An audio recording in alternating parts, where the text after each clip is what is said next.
اس وقت میں ٹریول کر رہا ہوں اور راستے میں جتنی اپڈیٹس ہیں وہ ساری میں آپ کے ساتھ شیئر کرتا ہوں جو خطے سے اور پاکستان سے خبریں میرے پاس پہنچی ہیں، اور اس کے علاوہ جو انٹرنیشنل میڈیا میں چیزیں آئی ہیں۔ ایک تو عرب اب اس لڑائی میں اترنے جا رہے ہیں، اس قسم کے اندیشے کا اظہار کیا جا رہا ہے، یعنی کچھ خبریں چلائی گئیں کہ شاید یو اے ای نے پہلا اٹیک کیا ایران کے اوپر، حالانکہ اس کی تصدیق نہیں ہوئی، یو اے ای نے ایسا کوئی سٹیٹمنٹ دیا نہیں، لیکن ان کے جو حکمران ہیں ان کی جانب سے یہ سٹیٹمنٹ آ چکا ہے کہ ہمیں اتنی آسانی سے قابو نہیں کیا جا سکتا، اور انہوں نے ایک جنگی ٹائپ کا ایک سٹیٹمنٹ تو دیا تھا۔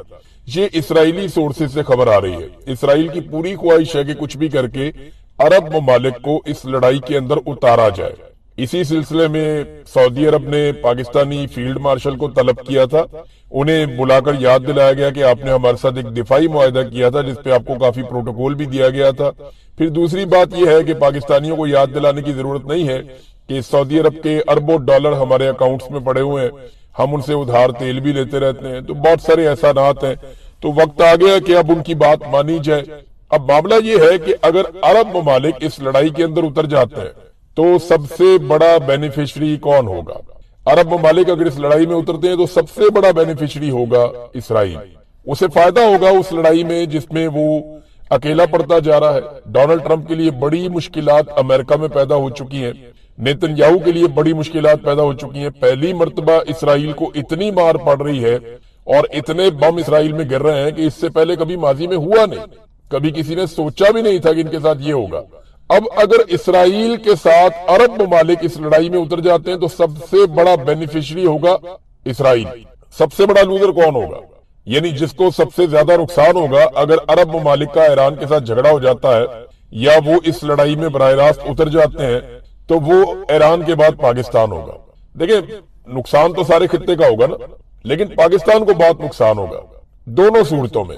نمبر ایک یہ کہ پاکستان اپنے ایک ہمسائے سے ہاتھ دھو بیٹھے گا، برادر اسلامی ملک ہے، ہمارے ایران کے ساتھ بڑے اچھے تعلقات ہیں، اور کسی بھی عرب ملک کی سرحد براہ راست اس طرح سے ایران کے ساتھ نہیں لگتی جس طرح پاکستان کی لگتی ہے۔ پاکستان ایک لمبی سرحد شیئر کرتا ہے ایران کے ساتھ، اور اس صوبے کی سرحد شیئر کرتا ہے ایران کے ساتھ جس صوبے میں حالات بہت خراب ہیں، جس صوبے میں آپ رات کے وقت ٹریول نہیں کر سکتے بلوچستان میں، اس کے ساتھ ایران لگتا ہے۔ تو اسٹریٹجیکلی پاکستان کو یہ سوٹ نہیں کرتا کہ ایران جیسے ملک کے ساتھ بگاڑ پیدا کر دے، کیونکہ یہ لڑائی ہمیشہ تو چلنی نہیں ہے۔ اب لڑائی کا کیا نتیجہ نکلے گا؟ یا تو دیکھیں نا ٹارگٹ اچیو ہو جائیں گے۔ امریکن انٹیلیجنس ایجنسیاں 18 ایجنسیوں نے امریکن نیشنل انٹیلیجنس ایجنسی کو یہ لکھ کر دے دیا ہے، اور وہ رپورٹ لیک ہو گئی ہے، پبلک ہو گئی ہے، جس میں یہ بتایا گیا کہ جناب یہ رجیم چینج نہیں ہو سکتا ایران میں، آپ جو مرضی کر لیں آپ ایران میں رجیم چینج نہیں کر سکتے۔ یہ امریکن انٹیلیجنس ایجنسیوں کی رپورٹ ہے۔ اب رجیم چینج تو ہوگا نہیں، جو بھی جنگ کے اہداف ہیں وہ یہ حاصل کر لیں گے اگر پاکستان اس جنگ میں اتر جاتا ہے، لیکن اگر عرب اترے تو پاکستانیوں کو اترنا پڑے گا، سعودی عرب گھسیٹ کے پاکستان کو لے جائے گا، یو اے ای بھی، ہم نے ان ساروں کے پیسے دینے، ورنہ یہ کہیں گے جناب فوری طور پہ ہمارے پیسے واپس کرو۔ تو عربوں کی اور ایران کی اگر لڑائی ہو جاتی ہے تو اسرائیل سب سے بڑا بینیفیشری اور پاکستان سب سے بڑا اس کا نقصان اٹھانے والا ملک بنے گا، کیونکہ ایک تو ہمارا ہمسایہ بہت ضائع ہو جائے گا ہمیشہ کے لیے، دوسرا ہم اس لڑائی کے متحمل ہو نہیں سکتے۔ تو پاکستان کو پوری کوشش کرنی چاہیے، ترکی کو پوری کوشش کرنی چاہیے اور زور لگانا چاہیے کہ کسی طرح بھی عرب ممالک اس لڑائی سے باہر رہے۔ ایران نے بھی حتی الامکان کوشش کی ہے کہ یہ لڑائی نہ ہو۔ ایران نے یہ بھی بتایا کہ ہمارے پاس 6 ماہ لڑنے کی ابھی صلاحیت موجود ہے، ایسا نہیں ہے کہ لڑائی ابھی ختم ہو جائے گی۔ یعنی جو حکمت عملی ہے ایران کی وہ یہ رہی کہ انہوں نے پہلے سستے ہتھیار بھیجے، یعنی سستے میزائل بھیجے، پرانے سیکنڈ جنریشن تک کے انہوں نے میزائل بھیجے، اور جدید میزائل انہوں نے بھیجے نہیں، ہائپر سونک میزائلز یا جنہیں جو ایکوریٹ بیلسٹک میزائل ہیں ان کو ایران نے نہیں بھیجا۔ ایران نے اپنے پرانے میزائل بھیجے اور پرانے ڈرونز بھیجے، خود کش ڈرون ہے، وہ شاید ڈرون جیسے کہتے ہیں، وہ خود کش ہے۔ یعنی نارملی ہم نے ڈرون دیکھے تھے نا، ڈرون آتا ہے اوپر سے گزرتا ہے، میزائل پھینکتا ہے، تباہی ہوتی ہے، ڈرون چلا جاتا ہے، ایسا نہیں ہے، یہ ڈرون آتا ہے خود ہی آگے ٹکر مارتا ہے جس چیز میں لگنا ہوتا ہے، تو 100% ایکوریسی کے ساتھ یہ آتے ہیں، آگے ٹکر مارتے ہیں اور تباہی پھیلا دیتے ہیں۔ تو یہ ڈرون کا توڑ تو کوئی نہیں ہے امریکہ کے پاس، اسرائیل کے پاس۔ جو توڑ ہے ابھی بی بی سی میں ایک اور رپورٹ چھپی ہوئی ہے، وہ پیٹریاٹ میزائل ہے، اور جو پیٹریاٹ کا ایئر ڈیفنس سسٹم ہے اس کی بیٹریاں وہاں لگی ہوئی ہیں پورے ریجن کے اندر، اور پیٹریٹ کا ایک ایک میزائل جو ہے وہ 4 ملین یعنی 40 لاکھ امریکی ڈالر کا ہے. تو 15-20 ہزار کا ڈرون گرانے کے لیے یہ 40 لاکھ امریکی ڈالر ضائع کر دیتے ہیں.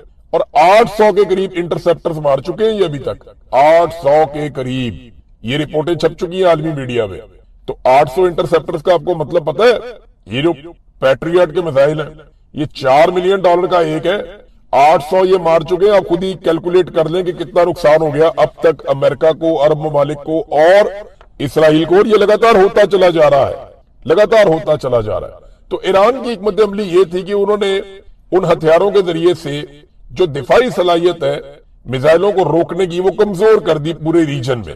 یعنی عرب ممالک میں بھی اور اسرائیل میں بھی امریکی اڈوں کے پاس اب وہ سہولت نہیں ہے جو پہلے تھی. اب وہ حملوں کو روکنے کی وہ صلاحیت نہیں رکھتے. یہ بات امریکی دفاعی تجزیہ کار بھی مان رہے ہیں. ایران کے بہترین ہتھیار باقی ہیں اور ان کو روکنے کا جو انتظام تھا وہ ختم ہو گیا. جو بیریئرز تھے نا اسرائیل تک جانے کے لیے، بیریئرز اگر میں آپ کو بتاؤں تو سمپل یہ ہے کہ رستے میں رکاوٹیں تھی نا، 4-5 ملکوں کو کراس کر کے، سمندر کو کراس کر کے پھر جا کے اسرائیل آتا ہے جس میں ایرانی میزائل یا ڈرون ہٹ کرتا ہے. یہ رستے میں بہت سارے بیریئرز تھے نا، ان سب نے اپنے اپنے اڈے دیے ہوئے تھے امریکنز کو اور وہ وہاں سے روکتے تھے.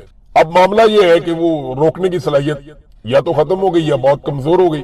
تو امکانات بڑھ گئے ہیں کہ ایران کے ہتھیار یا میزائل یا ڈرونز وہ آسانی کے ساتھ اسرائیل کو ہدف بنائے. اور اب یہ ہو رہا ہے. جو انڈین صحافی وہاں سے آئے انہوں نے بتایا کہ جناب یہ تو مار رہے ہیں اسرائیلیوں کو اور اسرائیل کسی قسم کی کوریج نہیں کرنے دے رہا، وہ سزائیں دے رہے ہیں، تو 5 سال کے لیے جیل میں ڈالیں گے اگر کسی نے اسرائیل میں تباہی دکھائی تو.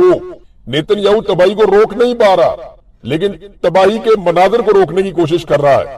اب ناظرین ایک اور جو بڑا خوفناک کام ہے، تو میں نے آپ کو بتایا نا کہ یہ بڑا خطرناک صورتحال اختیار کر جائے گا، پورا خطے کو آگ لگ جائے گی اگر عرب ممالک ایران کے ساتھ اس جنگ میں براہ راست اتر گئے تو. اور اگر پاکستان کو گھسیٹ لیا تو پاکستان کے لیے اور زیادہ بڑا پرابلم ہو جائے گا. انہوں نے ریفائنری کو اٹیک کیا، یہ اسرائیل نے اٹیک کیا ایران کے اندر، تہران ریفائنری کے اوپر اٹیک کیا. یہ 2,25,000 بیرل آئل جو ہے یہ روزانہ کی بنیاد کے اوپر پیداوار تھی اس کو آگ لگا دی. اتنی خوفناک آگ لگی ہے کہ پورے تہران کے اندر کالے بادل ہیں دھوئیں کے. تہران میں دن کے وقت رات ہوئی تھی، ہر طرف سیاہ کلر تھا. حکومت نے ایڈوائزری جاری کی کہ آپ لوگ اپنے گھروں میں رہیں، کھڑکیاں اور دروازے بند رکھیں، اس کے صحت کو نقصانات ہوں گے. وہاں پہ جو بارش ہوئی ہے وہ سیاہ رنگ کی بارش ہوئی، یعنی اس کے اندر یہ کیمیکل ہے. تو ہلال احمر نے بھی ایک پیشن گوئی کی ہے کہ یہاں تیزابی بارش ہو سکتی ہے، اس کا امکان ہے، جو جلد اور پھیپھڑوں کو شدید نقصان ہو سکتا ہے شہریوں کا. بارش کا پانی کالا ہے تو بیماریاں بہت پھیل سکتی ہیں. تو ایڈوائزری جاری کی گئی ہے جو اسرائیل نے کیا ایران میں، اور یہ آگ کے اوپر ابھی تک پراپر قابو نہیں پایا جا سکا، وہ نقصانات ابھی بھی ہو رہے ہیں. دوسری جانب جب یہ اسرائیل نے کیا ایران میں تو ایران نے اس کی ریٹیلیشن میں حیفا میں جو اسرائیلی شہر ہے وہاں پہ جو اسرائیل کی ایک ریفائنری ہے اس کو نشانہ بنا دیا. اب یہ ریفائنری بھی 2 لاکھ بیرل روزانہ ان کی پیداوار ہے، وہاں پہ انہوں نے نشانہ بنایا، وہاں سے بھی دھوئیں کے بادل اور آگ اٹھ رہی ہے. لیکن دیکھیں اسرائیل بڑا جدید ملک ہے، اس نے بڑا زبردست نظام بنایا ہوا ہے. آپ اس کی کسی بھی چیز کو تباہی کرتے ہیں تو وہ ڈیمیج کنٹرول بہت تیزی سے کرتے ہیں. اب ایران میں اتنے خوفناک حملے ہو رہے ہیں، ڈیمیج کنٹرول تو دور کی بات ہے، ان کی سٹریٹجی صرف اٹیک کی ہے کہ بس حملہ کرتے جاؤ، حملہ کرتے جاؤ اور کسی بھی طرح کر کے دشمن کو انگیج رکھو حملوں کے ذریعے سے. تو وہ حملوں کے ذریعے سے کنٹرول کرتے ہیں. اچھا ایک چیز میں آپ کو اس میں اور بتاتا ہوں، یہ عرب ممالک نے نا کوئی ڈیٹا شیئرنگ کی ہے امریکہ کے ساتھ، ان کی اپنی انٹیلیجنس رپورٹیں بھی ہیں عرب ممالک کی. تو امریکنز کو وہ وقتاً فوقتاً کیونکہ ان کی الائی ہے، ان کے اتحادی ہیں، تو ان کے ساتھ شیئر کرتے ہیں چیزیں. تو چند چیزیں ایسی ہیں جو اب عرب ممالک کے اندر خدشات بڑھ گئے ہیں. نمبر 1 یہ ہے کہ امریکی عہدیداروں نے جو بار بار یہ کہا نا کہ یہ ایک مذہبی جنگ ہے یا اسلام کے خلاف جنگ ہے، اس پہ نا عوام کے اندر رد عمل بڑا obvious ہے، وہ پیدا ہوگا. نمبر 2 اگر یہ جنگ بڑی لمبی چل جاتی ہے نا تو اس سے معیشت کو وہ ڈبو دے گی، بڑا نقصان معیشت کا بھی ہو جائے گا. عوام میں یہ رائے بن رہی ہے کہ امریکی بیسز، یہ عرب عوام کے اندر یہ رائے بن رہی ہے، عرب عوام یہ سوچنا شروع ہو گئے ہیں کہ جو امریکہ کی بیسز ہیں ان کا ہمیں فائدہ نہیں ہے، ان کا ہمیں نقصان ہے، وہ ہمیں تحفظ نہیں دے رہی بلکہ ہمارے لیے وہ خطرہ بن رہی ہیں. اور ایک اور چیز جو ہونے جا رہی ہے، یہ ابھی بحرین سے یہ اٹیک ہوا تھا، غالباً اسرائیل نے یہ اٹیک کیا ہے. ایران میں پینے کے صاف پانی کے اوپر اٹیک کیا گیا. کہ لوگوں کو پینے کا صاف پانی نہ ملے، اور جہاں سے پانی کی ترسیل کا پورا نظام ہے اس کے اوپر اٹیک کیا گیا تاکہ لوگ سفر کریں۔ دوسری جانب بحرین میں بھی رد عمل یہی آیا، اور ایران نے بھی ایک انفراسٹرکچر ہے پانی کو صاف کرنے کا پلانٹ، اس کو نشانہ بنا دیا۔ ابھی یہ اطلاعات کنفرم نہیں ہوئی، نیکسٹ ویلاگ جب میں کر رہا ہوں گا تب تک کنفرم ہو جائیں گی۔ لیکن دیکھیں، اگر ایران پینے کے صاف پانی کا جو نظام ہے اسی کو چھیڑ دیتا ہے گلف کنٹریز میں، تو کسی تیل کے کنویں کو چھیڑنے کی ضرورت نہیں ہے۔ یہ وہ فیسلٹیز ہیں جن کو نقصان پہنچایا تو ان کی عوام سڑکوں پہ آ جائے گی، اور عرب سپرنگ کا تو ہم نے نام سنا تھا نا، جو سپانسرڈ قسم کا تھا، یہ اصلی والا آ جائے گا تو بڑی مصیبت بن جائے گی۔ تو پینے کے صاف پانی کا انحصار جو ہے ان ممالک کا پلانٹس کے اوپر ہے۔ یہاں پہ اس طرح سے فیسلٹی نہیں ہے نا جیسے پاکستان میں ہے، انڈیا میں ہے، باقی ملکوں میں ہے۔ یہ عرب ممالک میں پینے کا صاف پانی اویلیبل نہیں ہے، اور ان کی پانی کی کھپت بھی بہت زیادہ ہے، بہت زیادہ پانی استعمال کرتے ہیں یہ لوگ، لگژری لائف گزارتے ہیں۔ اگر یہ ایران نے ان پلانٹس کو نشانہ بنایا، جو کہ ایک چائنیز تجزیہ کار کہہ رہا تھا کہ ایک مرحلے میں جا کے ایران کو یہ کرنا پڑ سکتا ہے، تو پھر یہ ایک بڑی مصیبت کھڑی ہو جائے گی۔ چینی دفاعی ماہرین جو ہیں وہ بہت حیران بھی ہیں، اور وہ تجزیے بھی دے رہے ہیں لگاتار کہ دیکھیں نا، چائنیز دفاعی ماہر ہے تو سب سے پہلے تو وہ چین کے ہتھیاروں کو جانتا ہے نا، وہ یہ جانتا ہے کہ چائنا کے پاس کون سے ہتھیار ہیں، چائنا نے کب کب بنائے ہیں، چائنا دفاع کیسے کرے گا، اٹیک کیسے کرے گا، جہاز کون سے ہیں، ایئر ڈیفنس کون سا ہے، سستا کون سا ہے، مہنگا کون سا ہے، ڈرون کون سے ہیں، حکمت عملی جنگی کیا ہو سکتی ہے۔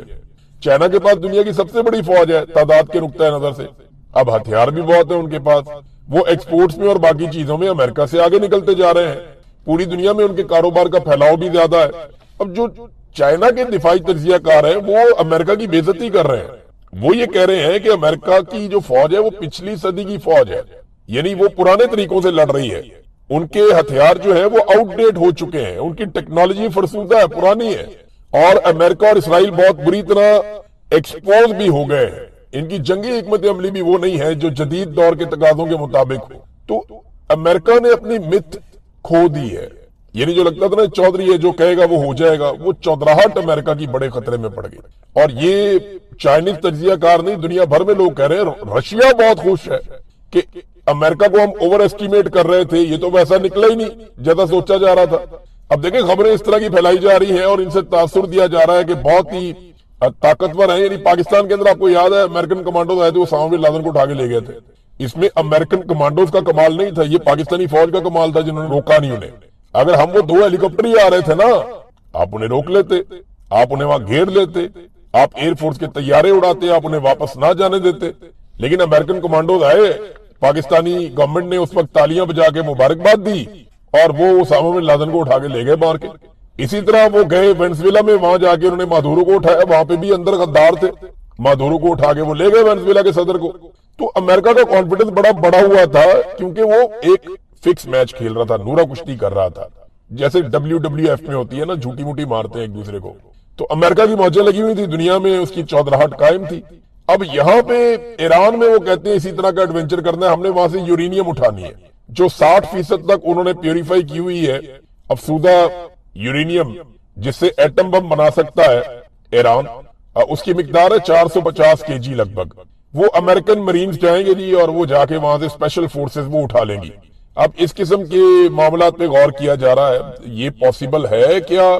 مجھے بڑا شک ہے صلاحیتوں کے اوپر کہ ایران کے اندر جا کے اس قسم کی حرکت کر کے واپس نکل جائیں امریکن فوجی، یہ ذرا تھوڑا مشکل لگتا ہے۔ ناظرین، ایک اور خبر ہے کہ ڈونلڈ ٹرمپ، جو بچیوں کا قتل عام ہوا ہے ایران میں مناب میں، اسکول کے اندر 168 بچیاں شہید ہو گئی، 60 کے قریب بچیاں اسپتالوں میں ہیں، کئی کی حالت تشویشناک ہے، کئی پوری زندگی کے لیے معذور ہو جائیں گی۔ یہ واقعہ ایسا ہے جس نے پوری دنیا کو ہلا کر رکھ دیا۔ ڈونلڈ ٹرمپ اس واقعے سے بھاگ گیا۔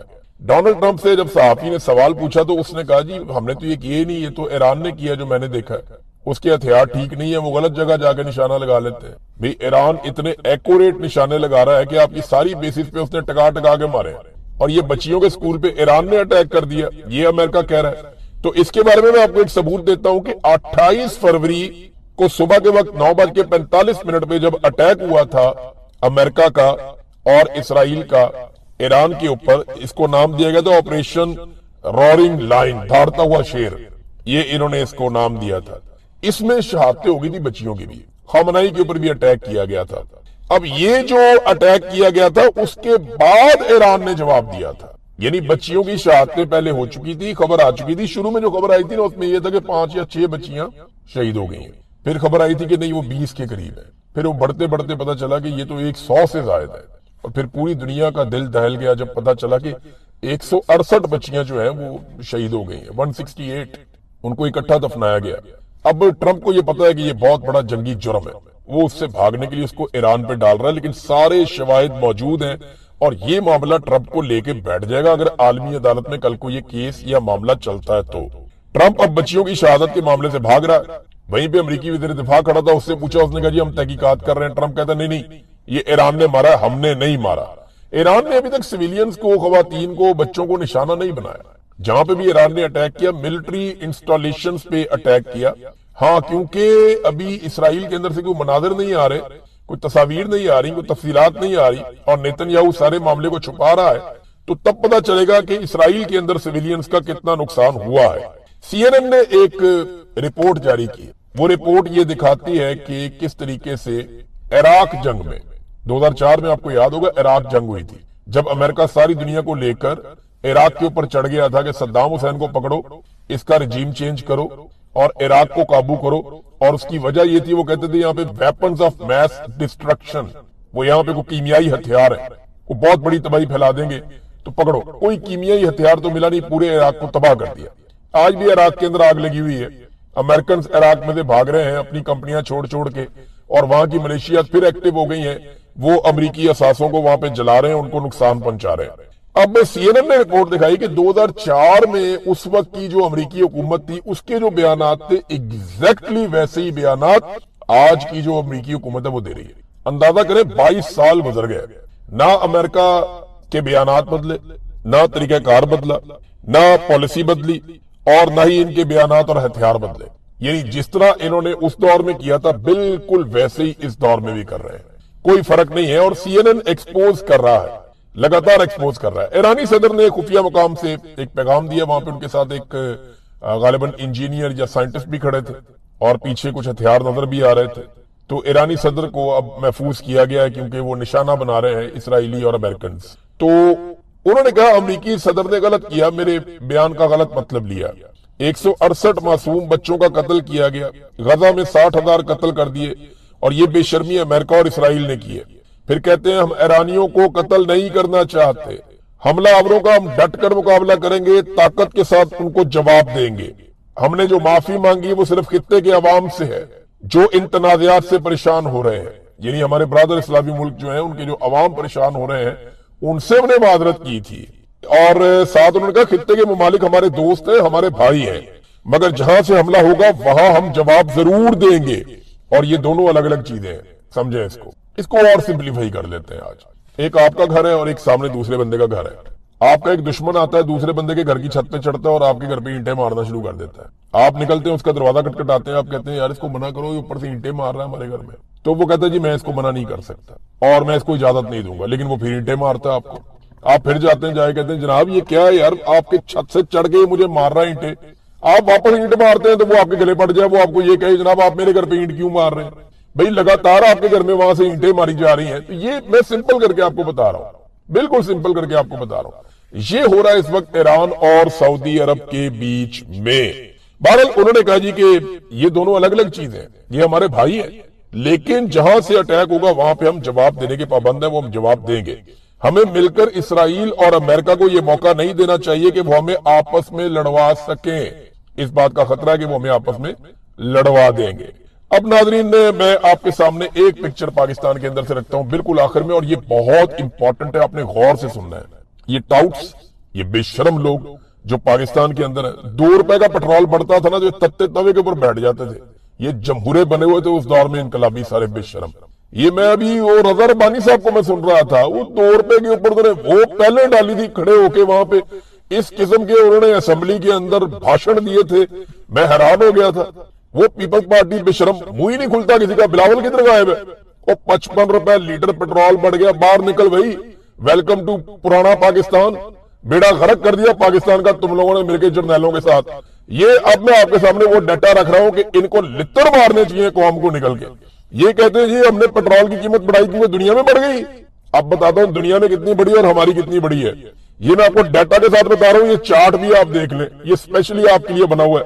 یہ جناب کہتے ہیں جی کہ ہم نے اس لیے بڑھایا کہ جنگ ہو گئی ہے, اور جنگ پاکستان میں لگی ہے, ریفائنریاں ہماری جل رہی ہیں, تیل ہمارا جل رہا ہے, رستے ہمارے رکے, اور بے شرم و خدا کا نام لو. انڈیا نے امریکہ سے بات کی ہے, وہ رشین تیل لے رہا ہے, آپ کے منہ میں چھالے پڑتے ہیں.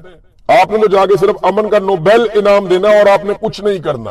عالمی سطح پہ کارٹون بنا کے شہباز شریف کا مذاق اڑایا جا رہا ہے, اور شہباز شریف کو پاکستان کا وزیر اعظم بنانے والوں کی بڑی مہربانی, انہوں نے پاکستان کو یہ دن دکھایا. اب میں آپ کو بتاتا ہوں ہوا کیا. یہ جناب پاکستان نے جو پیٹرولیم مصنوعات کی قیمتیں بڑھائی ہیں 21% بڑھائی ہیں, 21%. بھارت نے 0% نہیں بڑھائی, بنگلہ دیش نے 4%, افغانستان نے 0%, نیپال نے 2.15%, سری لنکا نے 1.37%, ترکی نے 4.8%, ایران نے 6.6%. کتنی جنگ ہو رہی ہے, ریفائنریاں تباہ ہو گئی, صرف 6.6%.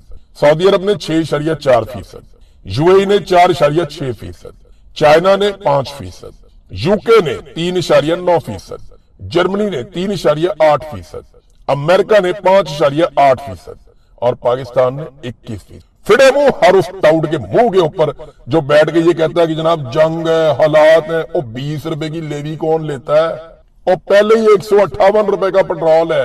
آپ پاکستانیوں کو بیچ رہے تھے 300 کے آس پاس, اب آپ 350 پہ لے گئے ہیں. ڈیزل کسان بیچارے نے اب استعمال کرنا, اس کا ٹائم آ گیا, انہوں نے اٹھا کے اس کو 335-36 روپے کا کر دیا.